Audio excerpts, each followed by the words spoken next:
अगर आप जेई यानी जूनियर इंजीनियर के पद को हासिल करने की योजना बना रहे हैं व इंजीनियर नहीं तो गवर्नमेंट जूनियर इंजीनियर बनना चाहते हैं तो आपको एसएससी जेई व आरआरबी जेई के एग्ज़ाम कंडक्ट होते हैं। उन एग्ज़ाम के थ्रू आप जेई बन सकते हैं व प्रत्येक दिन जैसा कि आप जानते हैं कि प्रतियोगिताएं कठिन होती जा रही हैं, तो आपको एक सही राह के साथ अपने काम को अंजाम देना है। इसलिए एक सही सूचना आप तक पहुंचाना मेरा कर्तव्य है। तो आप इस जेई की जर्नी को ध्यान से सुने।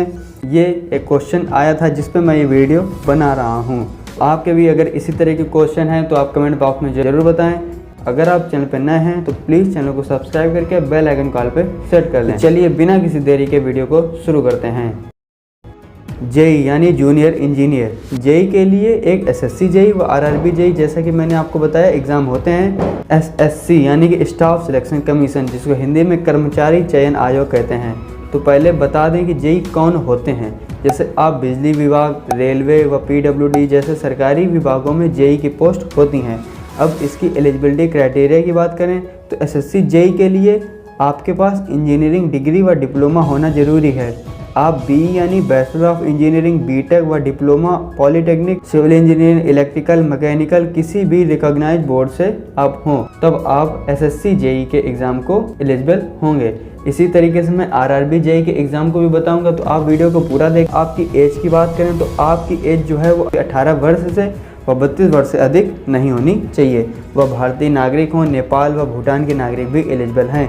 वह एज रिलैक्सेशन की बात करें तो एससी एसटी कैंडिडेट के लिए 5 साल की छूट, ओबीसी के लिए 3 साल की छूट व पीडब्ल्यूडी के लिए 10 व पीडब्ल्यूडी प्लस ओबीसी के लिए 13 साल की छूट दी जाती है।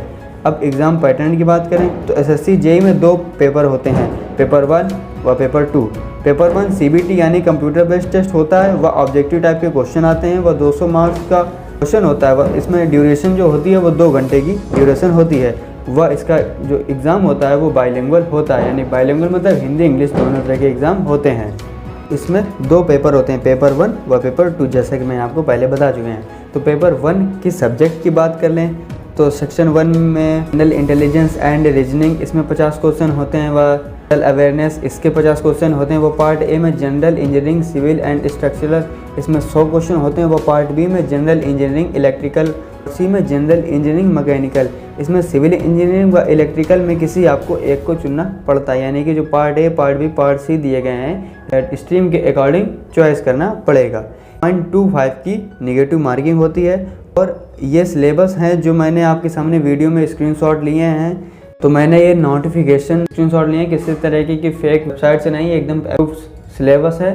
तो आप वीडियो को रोक करके अपना सिलेबस देख सकते हैं। पेपर 2 की बात करें तो इसमें 2 घंटे का पेपर होता है। वह 300 मार्क्स का होता है। वह पेपर 2 रिटन एग्ज़ाम होता है। जैसा कि पेपर 1 सीबीटी था, वह पेपर 2 रिटन एग्ज़ाम होता है। और जो कैंडिडेट पेपर 1 को क्लियर कर लेते हैं वही केवल पेपर 2 को देते हैं। इसमें निगेटिव मार्किंग नहीं होती है। फिर इसके बाद फाइनल अलॉटमेंट आता है, वह मेरिट लिस्ट आती है, तो आपको फिर एक जूनियर इंजीनियर की पोस्ट मिल जाती है। इस तरीके से थोड़ा प्रोसेस था। अब इसकी सैलरी की बात करें तो एसएससी जेई की सैलरी की बात करें तो इसमें 35,400 रुपये से 1,12,000 तक सैलरी हो सकती है। इसमें बहुत से अलाउंस भी दिए जाते हैं, जैसे कि medical allowance, travelling allowance, dearness allowance व HRA अलाउंस होते हैं। तो आरआरबी जेई के एग्ज़ाम की बात करते हैं। आरआरबी रेलवे रिक्रूटमेंट बोर्ड ये हर साल अपने एग्ज़ाम को कंडक्ट करवाती है। इसमें junior engineer, JE in IT, chemical assistant and depot material superintendent के लिए पोस्ट निकलती हैं। वह एलिजिबिलिटी क्राइटेरिया की बात करें तो आरआरबी जेई के लिए पोस्ट से रिलेटेड आपके इंजीनियरिंग व डिप्लोमा व डिग्री होना चाहिए, जैसा कि एसएससी जेई में था। आपकी न्यूनतम आयु जो है 18 वर्ष होनी चाहिए व अधिकतम 33 वर्ष होनी चाहिए। जेई के लिए आप civil, mechanical, production, automobile, electrical, electronics, instrumentation and control engineering, control tools and computer science, आपके पास इन ट्रेड्स व और भी ट्रेड्स में आपके डिप्लोमा होने चाहिए। व DMS के लिए 3 साल का इंजीनियरिंग डिप्लोमा होना चाहिए। जेई IT में BSc computer science, BCA, B Tech information technology, B Tech CS व DOE ACE B लेवल का कोर्स होना चाहिए, यानी कि आपके पास कंप्यूटर का कोर्स होना चाहिए। अब एग्ज़ाम पैटर्न की बात करें, अब आरआरबी जेई के एग्ज़ाम की पैटर्न की बात करें तो इसमें 3 स्टेज होती हैं, CBT 1, CBT2 व डॉक्यूमेंट वेरिफिकेशन, और फिर मेडिकल एग्जामिनेशन होता है। कि CBT1 में math, general intelligence and reasoning, general awareness व जनरल साइंस के ये आते हैं। अब मैथ में टोटल 300 क्वेश्चंस होते हैं व 300 मार्क्स का होता है, यानी कि पर क्वेश्चन 1 नंबर का होता है। General intelligence and reasoning 25 questions आते हैं 25 मार्क्स के। General awareness and general science में जनरल अवेयरनेस के 15 क्वेश्चंस 15 मार्क्स के, जनरल साइंस के 30 क्वेश्चंस 30 मार्क्स के होते हैं। ये थी CBT1 की बात। और CBT1 में 1 घंटे का पेपर होता है वह 1/3 की माइनस मार्किंग होती है, यानी प्रति क्वेश्चन 1 नंबर का होता है।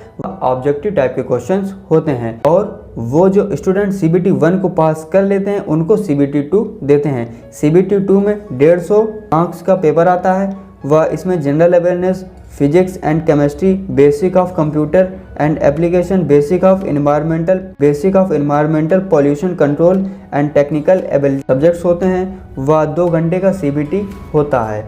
ये जो एक्सपेक्टेड कट ऑफ हैं वो CBT1 व CBT2 में रह चुकी हैं।